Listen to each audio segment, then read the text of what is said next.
when everything feels pointless.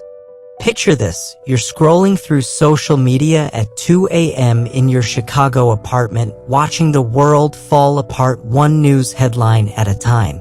Climate change, political chaos, economic uncertainty, social breakdown, it all feels like we're living in the final season of civilization and someone forgot to write a decent ending. You close your laptop, look around your room, and think, what's the point of any of this? If that sounds familiar, you're not alone.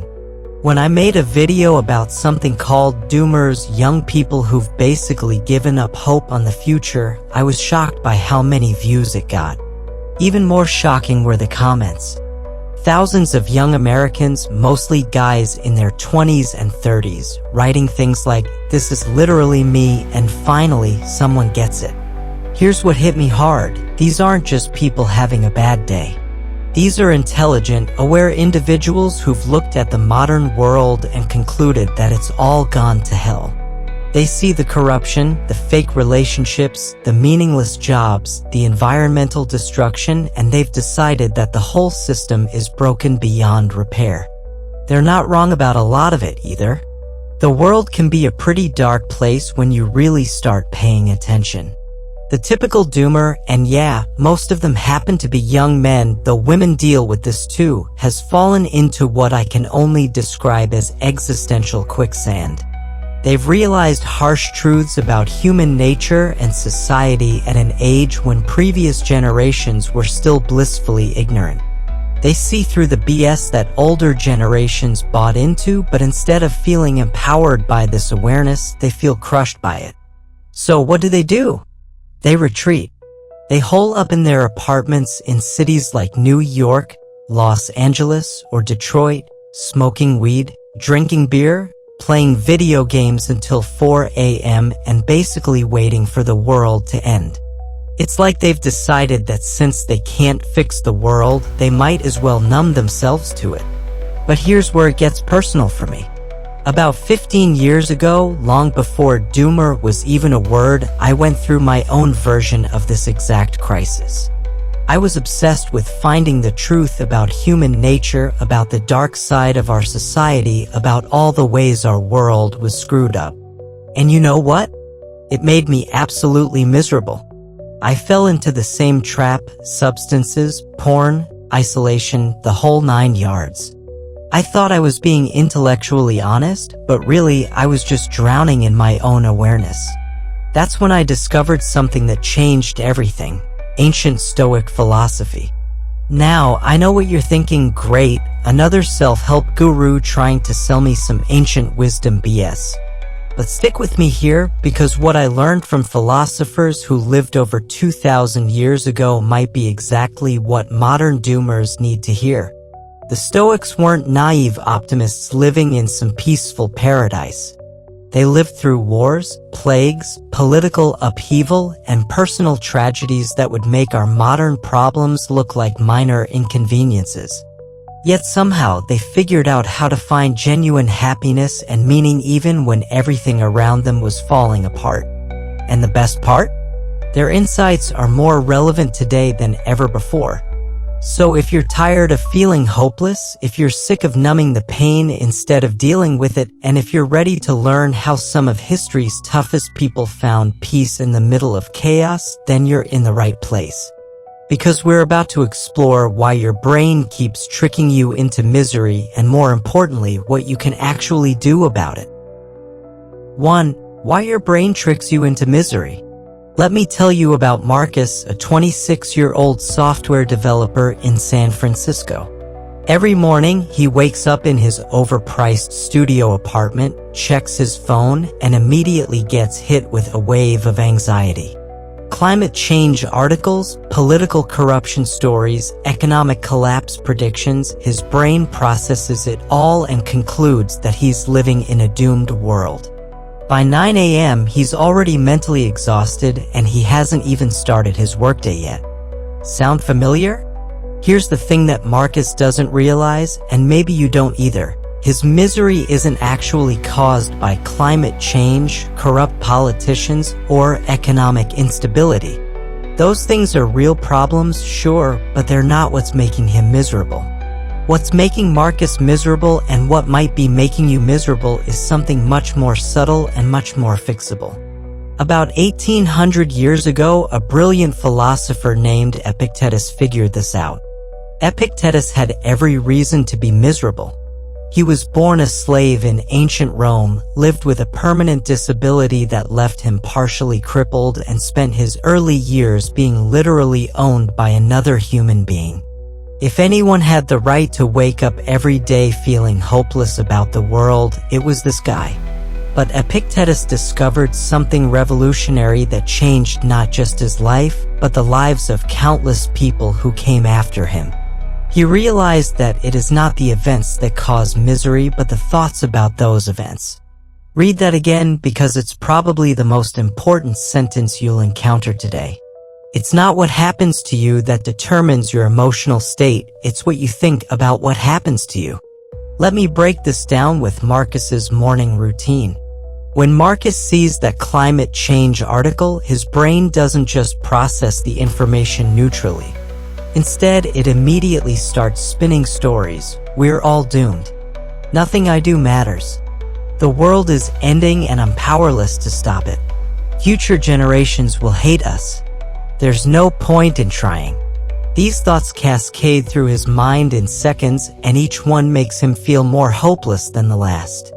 But here's what's really happening. Marcus is taking a real external event, climate change, and adding layers of interpretation, prediction, and emotional judgment to it. The climate data is just data. The suffering comes from the story his brain tells about that data. And here's the kicker, most of that story is completely outside his control anyway.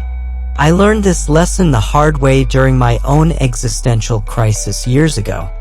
I became obsessed with uncovering the truth about human nature, about corruption, about all the ways our society was broken. I thought I was being intellectually honest and morally superior. Really, I was just torturing myself with thoughts about things I couldn't change. I'd spend hours reading about political corruption, then lie awake at night feeling angry and helpless. I'd research environmental destruction, then drink myself into oblivion because the future seemed hopeless. The irony is that my suffering wasn't coming from the problems themselves, it was coming from my thoughts about the problems.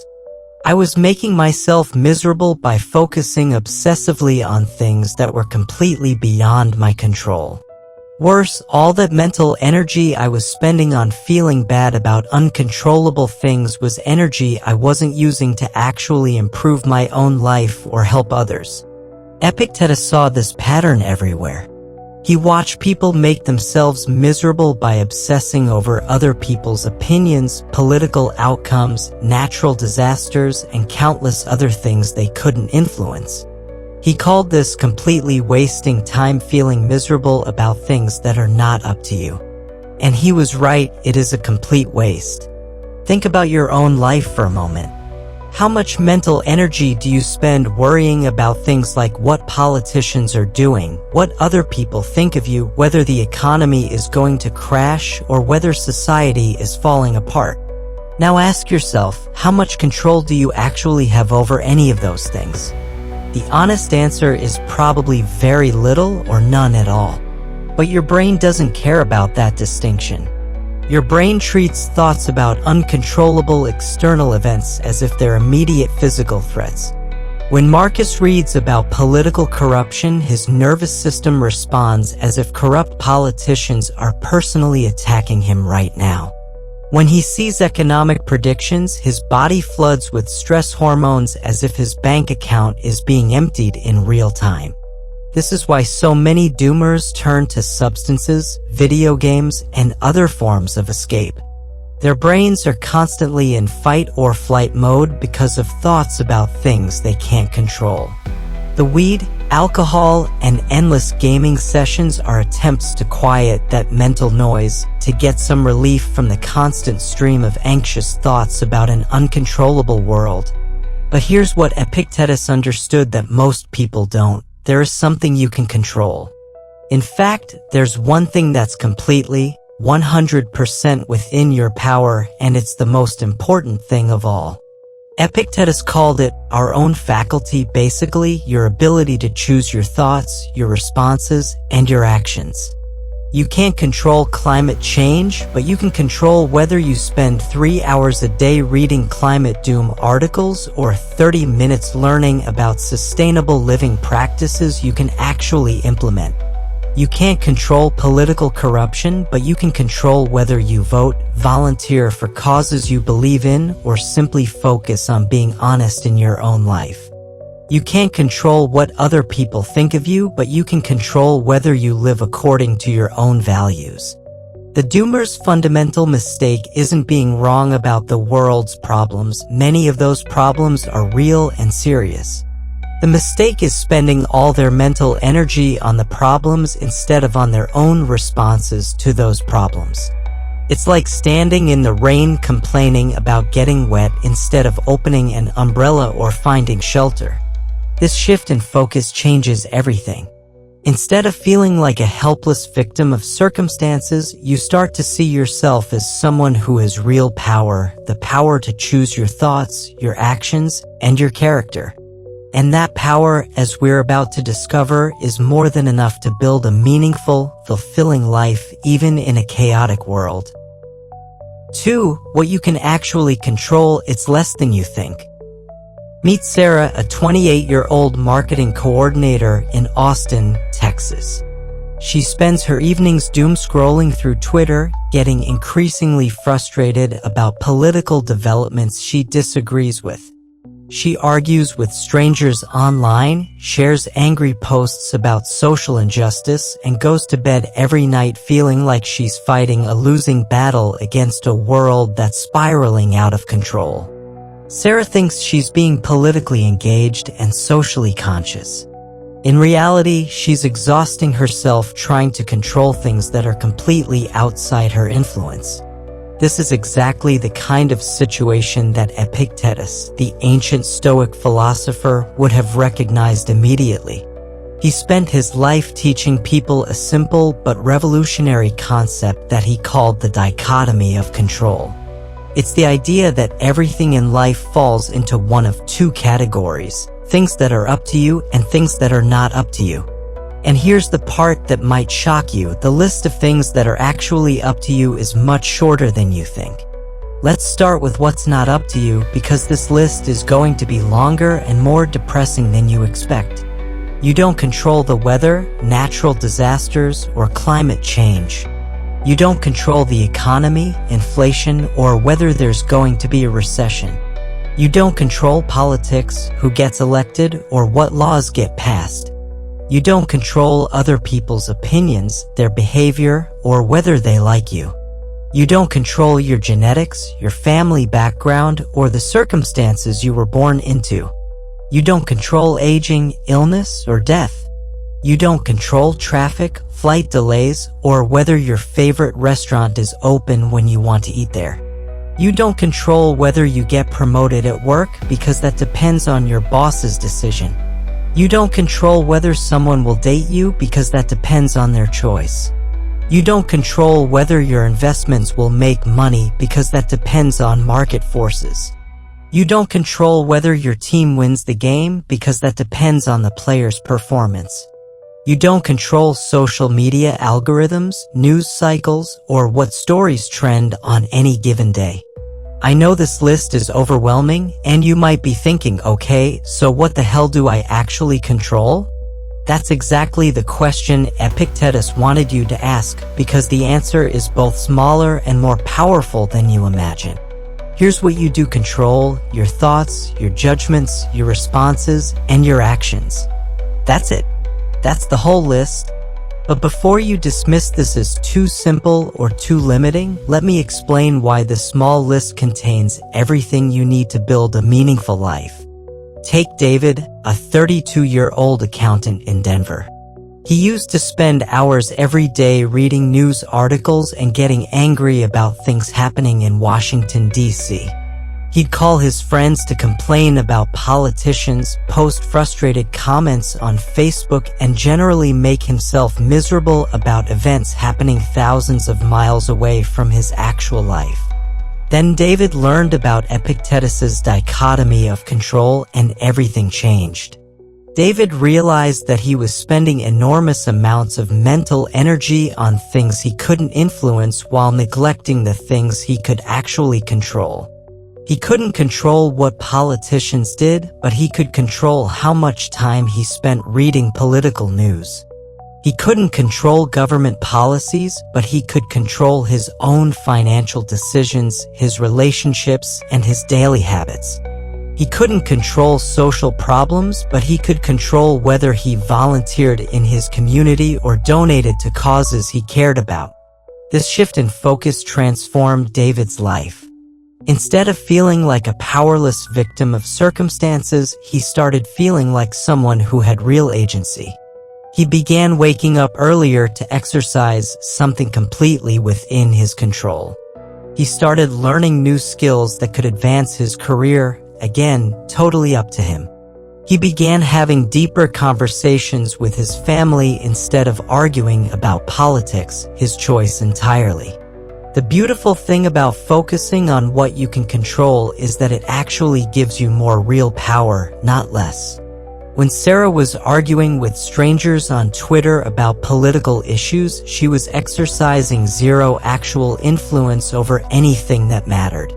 But when she redirected that energy toward her own choices, how she treated her coworkers, how she managed her finances, how she spent her free time, she started seeing real, tangible improvements in her life.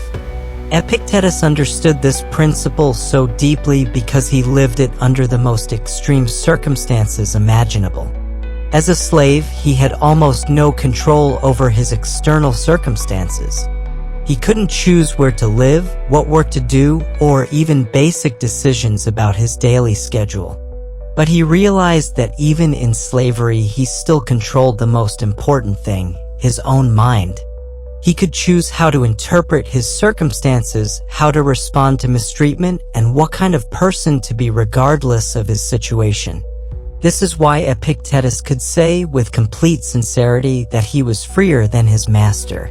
His master might have controlled Epictetus's body and circumstances, but Epictetus controlled his own thoughts and character.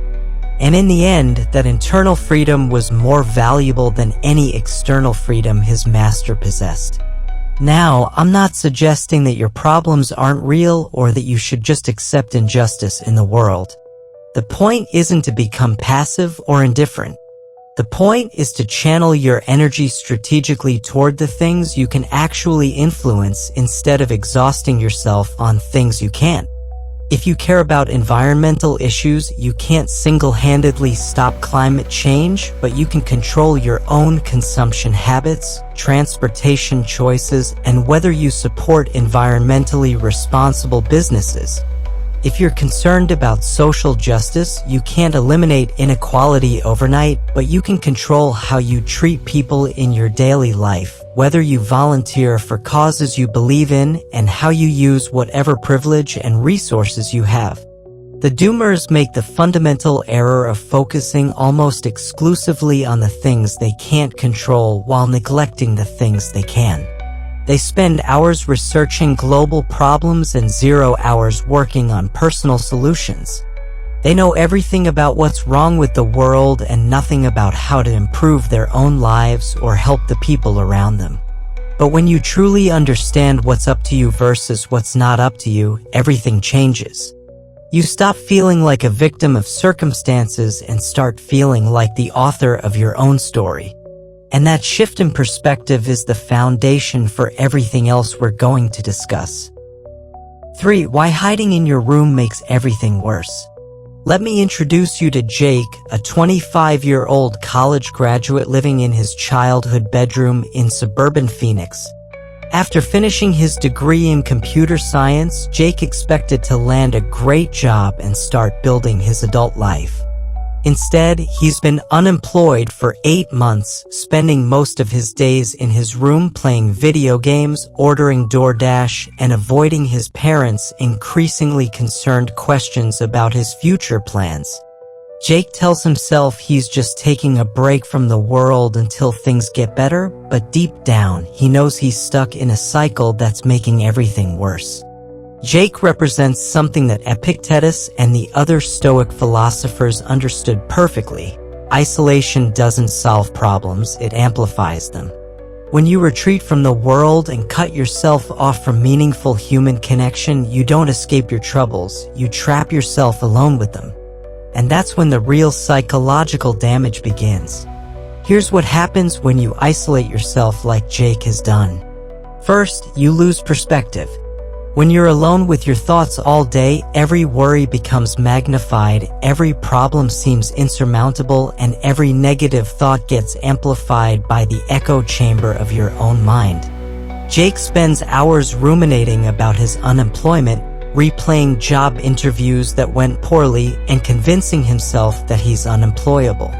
If he were talking to friends or family regularly, they might remind him that 8 months of job searching in a tough market isn't unusual, or help him brainstorm new approaches. But alone in his room, his anxieties grow like bacteria in a petri dish. Second, isolation kills your social skills and confidence. Jake used to be pretty outgoing in college, but after months of minimal human interaction, he finds himself getting anxious about simple social situations. When he does venture out to job interviews or social gatherings, he feels awkward and out of practice.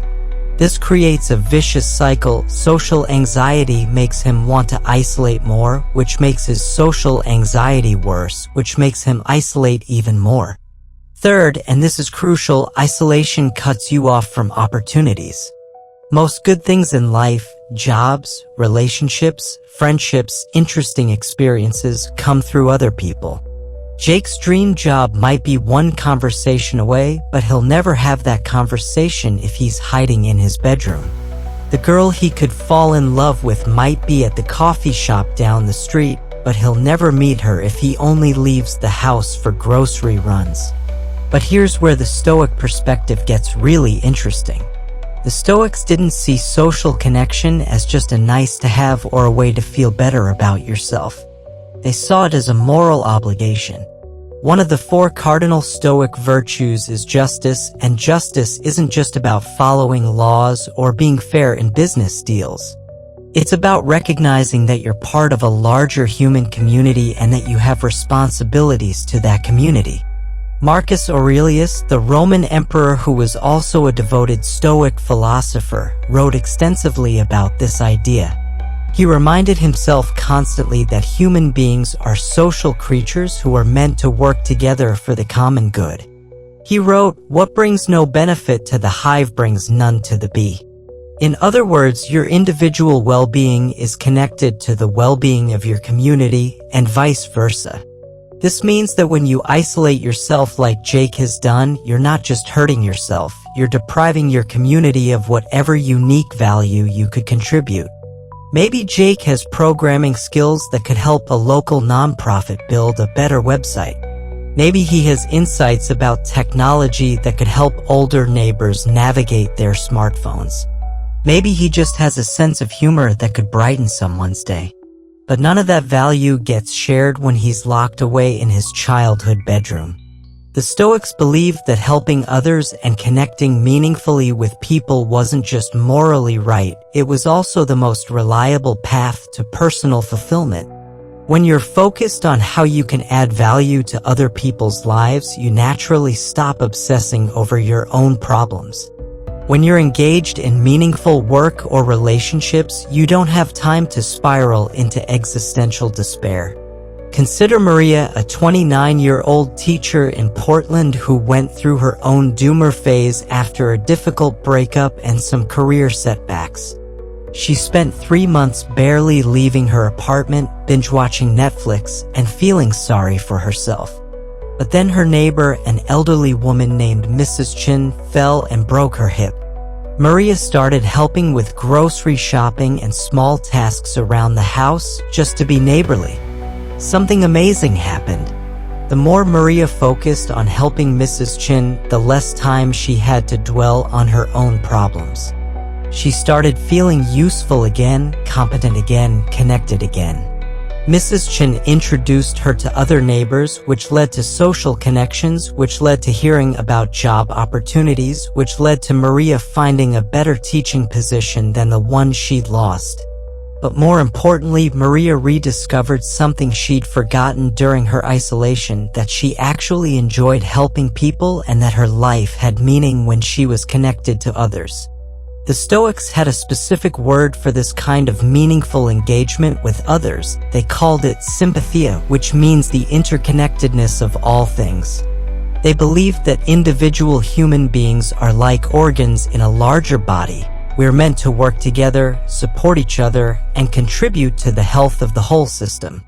This is why Epictetus would tell modern doomers to stop hiding in their rooms and start engaging with their communities. Not because it's easy or comfortable, but because it's necessary for both personal well-being and moral development. He'd point out that you can't develop courage by avoiding challenges, you can't develop justice by ignoring your responsibilities to others, and you can't develop wisdom by cutting yourself off from the experiences that teach you about life. The practical ways to reconnect are everywhere if you're willing to look. You can volunteer at local charities, join sports leagues or hobby groups, take classes, get involved in community organizations, or simply make an effort to have real conversations with coworkers, neighbors, and family members. The specific activity matters less than the commitment to showing up consistently and contributing something positive. Jake's isolation feels safe because it protects him from rejection, failure, and judgment. But it also protects him from connection, growth, and meaning. And as we're about to see, the ways people try to numb the pain of isolation often create even bigger problems than the original loneliness they're trying to escape. 4. Why numbing the pain never works. Meet Alex, a 27-year-old graphic designer in Brooklyn who has perfected the art of avoiding his problems. His daily routine goes something like this: wake up around noon feeling anxious about his freelance career that's going nowhere, smoke a bowl to take the edge off, spend a few hours half-heartedly applying to jobs while high, get frustrated with his lack of progress. Drink a few beers while playing Call of Duty until 3 a.m., then pass out and repeat the cycle the next day. Alex thinks he's managing his stress, but what he's really doing is creating a prison made of temporary relief that's slowly destroying his life. I know Alex's story intimately because, about 15 years ago, I was living a version of it myself. During my own existential crisis, when I was obsessed with uncovering all the dark truths about human nature and society, I fell into the exact same trap. The more I learned about corruption, injustice, and the general mess of the world, the more miserable I became. And the more miserable I became, the more I turned to substances and other forms of escape to numb the pain. I told myself I was being intellectually honest, that I was facing hard truths that other people were too weak or ignorant to confront. But really, I was just torturing myself with thoughts about things I couldn't control, then medicating the resulting anxiety and depression with whatever would make me feel better in the moment. Weed, alcohol, porn, endless hours of video games, anything to quiet the constant mental noise about how screwed up everything was. Here's what I didn't understand then, but what the Stoic philosophers figured out thousands of years ago: when you try to numb emotional pain instead of dealing with its root causes, you don't solve the problem, you make it worse. Much worse. The Stoics had a specific term for this kind of behavior. They called it intemperance, and they considered it one of the cardinal vices that destroy human flourishing. Epictetus understood this principle deeply because he'd seen it play out countless times. People would come to him feeling overwhelmed by circumstances beyond their control: political upheaval, economic hardship, personal losses. Instead of learning to focus on what they could actually influence, many of them would turn to wine, sexual excess, gambling, or other forms of immediate gratification to escape their discomfort. And Epictetus watched as these temporary escapes inevitably made their lives more difficult, not easier. The problem with numbing strategies like Alex uses is that they create what psychologists now call experiential avoidance. Instead of learning to tolerate difficult emotions and work through them constructively, you train your brain to expect immediate relief whenever discomfort arises. This might work in the short term, but it completely undermines your ability to handle challenges in the long term. Think about what happens when Alex smokes weed every time he feels anxious about his career. In the moment, the anxiety goes away, which feels like a victory. But what's really happening is that Alex is teaching his brain that anxiety is intolerable and must be immediately eliminated. So the next time he faces a challenging situation, a difficult client conversation, a job interview, a networking event, his brain's first instinct is to seek chemical relief rather than develop the skills to handle the situation effectively. This creates a vicious cycle that gets worse over time. Alex's tolerance to weed increases, so he needs more to get the same effect. His natural ability to cope with stress atrophies from lack of use, like a muscle that never gets exercised. His problems pile up because he's not addressing them while sober and clear-headed. And his self-respect erodes because, deep down, he knows he's avoiding his responsibilities. The same pattern plays out with alcohol, video games, porn, social media, or any other activity that provides immediate escape from discomfort. Each time you choose the quick fix over the harder work of actually solving your problems, you reinforce the neural pathways that make you more likely to choose escape again next time. You're literally training your brain to be less resilient. I learned this lesson the hard way during my own dark period. The more I drank to cope with existential anxiety, the worse my anxiety became when I was sober. The more I used porn to escape from loneliness, the harder it became to form real connections with actual people. The more I played video games to avoid thinking about my directionless life, the more directionless my life actually became. I was stuck in what felt like quicksand. The harder I struggled using my usual coping mechanisms, the deeper I sank. The Stoics understood that this kind of intemperance wasn't just personally destructive, it was also a form of cowardice. When you consistently choose temporary pleasure over long-term well-being, you're essentially admitting that you don't have the courage to face your problems directly. You're choosing the easy path in the moment, even though you know it makes the overall journey much harder. Epictetus would tell Alex that every time he reaches for weed instead of dealing with his career anxiety, he's choosing to be a slave to his immediate impulses rather than a free person who can make rational decisions about his future.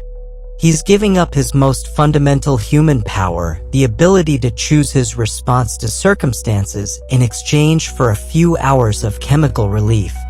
But here's what makes this even more tragic. The problems that Alex is trying to numb aren't actually as insurmountable as they seem when he's high or drunk.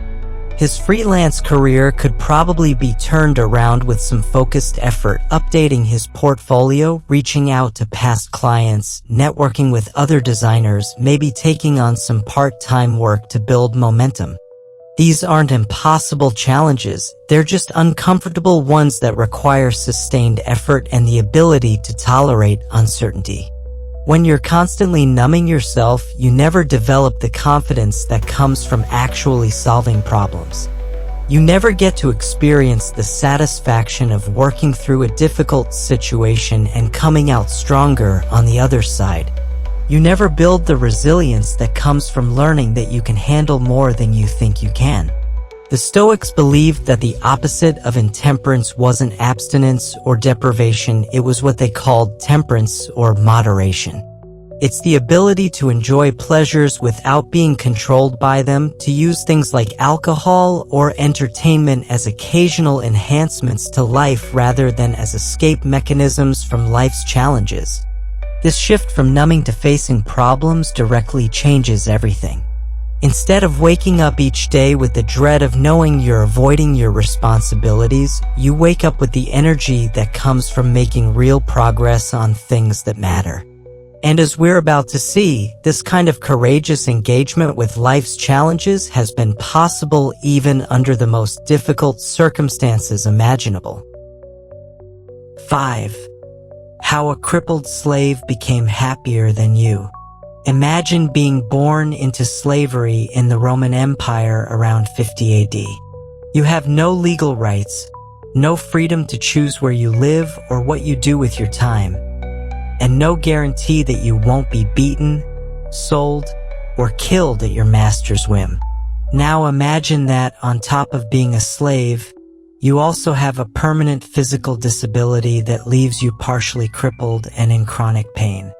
Most people would consider this a life not worth living. Most people would spend every day consumed with bitterness, rage, and despair. But Epictetus wasn't like most people. Despite being born into circumstances that would crush the spirit of almost anyone, he became one of the happiest, wisest, and most influential people in human history. His teachings on finding joy and meaning in the midst of suffering have inspired millions of people across 2,000 years. And the most remarkable part? He developed his philosophy not in spite of his terrible circumstances, but because of them. Let me put this in perspective for you. Right now, you're probably reading this on a device that gives you access to more information than entire libraries contained in Epictetus's time. You live in a world with modern medicine, legal protections, social safety nets, and opportunities for education and advancement that would have been unimaginable to someone in the ancient world. You can travel freely, choose your career, pick your friends, and express your opinions without fear of execution. Compared to Epictetus, you're living like royalty. Yet, if you're struggling with doomer mentality, you're probably less happy than a crippled slave who lived 2,000 years ago. How is that possible? How did someone with virtually no external advantages manage to find more joy and peace than people who have every external advantage imaginable? The answer lies in understanding what Epictetus discovered during his years of slavery and suffering. He realized that happiness doesn't come from your circumstances. It comes from your relationship with your circumstances. While his master controlled his body, his schedule, and his external conditions, Epictetus discovered that there was one thing his master could never control: his mind. This wasn't just philosophical theorizing for Epictetus. This was survival. When you're a slave, you can't change your situation by complaining, protesting, or running away. You have to find a way to maintain your dignity and sanity within constraints that most people would find unbearable. So Epictetus developed what might be the most practical philosophy ever created: a systematic approach to finding freedom and happiness regardless of external circumstances. Here's what he figured out. Most of your suffering comes not from what happens to you, but from your resistance to what happens to you. When you constantly fight against reality, wishing things were different, demanding that the world conform to your preferences, you create enormous internal friction that manifests as anger, anxiety, and despair. But when you learn to accept what you cannot change while focusing your energy on what you can influence, that internal friction disappears. This doesn't mean becoming passive or giving up on improving your situation. Epictetus eventually gained his freedom and became a respected teacher. But he didn't waste his energy raging against the institution of slavery or making himself miserable by constantly wishing he'd been born free. Instead, he focused on developing his character, his wisdom, and his inner strength, things that were completely within his control even as a slave. Compare this to the modern doomer mentality. Today's doomers have freedoms and opportunities that Epictetus couldn't have dreamed of, yet they spend their time feeling hopeless about things like political corruption, climate change, and social decay. They have the power to vote, to start businesses, to move to different cities, to build relationships, to learn new skills, to contribute to causes they care about. But instead of using these incredible freedoms constructively, they often retreat into isolation and despair because the world doesn't match their ideal vision of how things should be. Epictetus would look at this and see a tragic waste of human potential.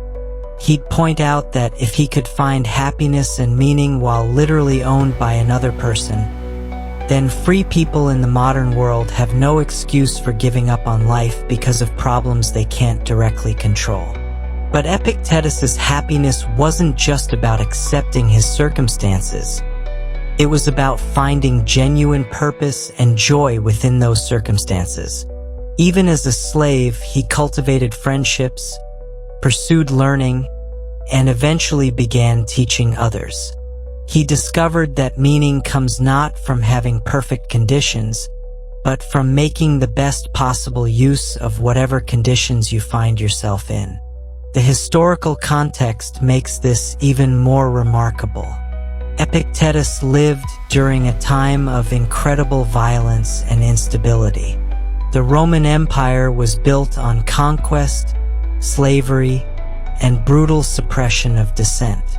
Political assassinations were common, wars were constant, and the average person had far less security and comfort than even the poorest Americans today. Yet Epictetus found ways to experience genuine happiness and to help others do the same. He developed practical exercises for training the mind to focus on what matters. He taught people how to distinguish between what they could control and what they couldn't. He showed them how to find joy in simple pleasures without becoming dependent on external circumstances for their well-being. Most importantly, he proved through his own example that these principles actually work under the most challenging conditions imaginable. The lesson for modern doomers is profound.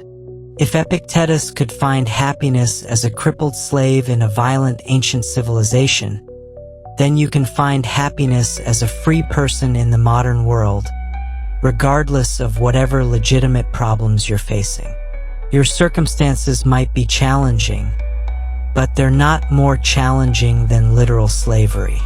Your future might be uncertain, but it's not more uncertain than being owned by someone who could sell or kill you at any moment. This isn't about minimizing your problems or pretending that modern challenges aren't real. It's about recognizing that human beings have an incredible capacity for resilience, meaning-making, and happiness even under the worst possible conditions. And if that capacity existed in ancient Rome, it certainly exists now. The question isn't whether you have good enough circumstances to be happy. Epictetus proved that question is irrelevant. The question is whether you're willing to develop the mental skills and character traits that make happiness possible regardless of circumstances. And as we're about to discover, those skills are completely learnable and completely within your control. Your next move when everything feels hopeless. As we wrap up this exploration of Stoicism and its powerful relevance to modern life, it's crucial to distill everything into actionable steps. You might be feeling overwhelmed by the world around you and questioning how to break free from the cycle of despair. The good news? You already possess the tools to change your life, regardless of how hopeless things seem right now. First, remember the fundamental Stoic lesson. Focus on what you can control. In any situation, identify the elements within your grasp. Are you feeling stressed about your job prospects? Take a moment to update your resume, reach out to old colleagues, or learn a new skill online. Are you battling anxiety over world events? Limit your exposure to news and social media, and instead dedicate time to activities that enrich your life and those around you. This shift in focus is the first step toward taking back your power. Second, connect with others. The Stoics understood that we are social creatures, and isolation only deepens despair. If you're struggling, reach out to friends or family members. Share your feelings and thoughts, and don't hesitate to ask for support. Join community groups, volunteer, or engage in local activities that resonate with you. By contributing to the lives of others, you'll not only enhance your own sense of purpose, but you'll also forge meaningful connections that can lighten your emotional load. Third, practice acceptance. Accept that you cannot control everything that happens around you.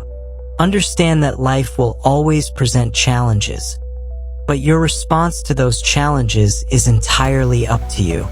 Epictetus taught that true freedom lies in how we perceive and react to circumstances.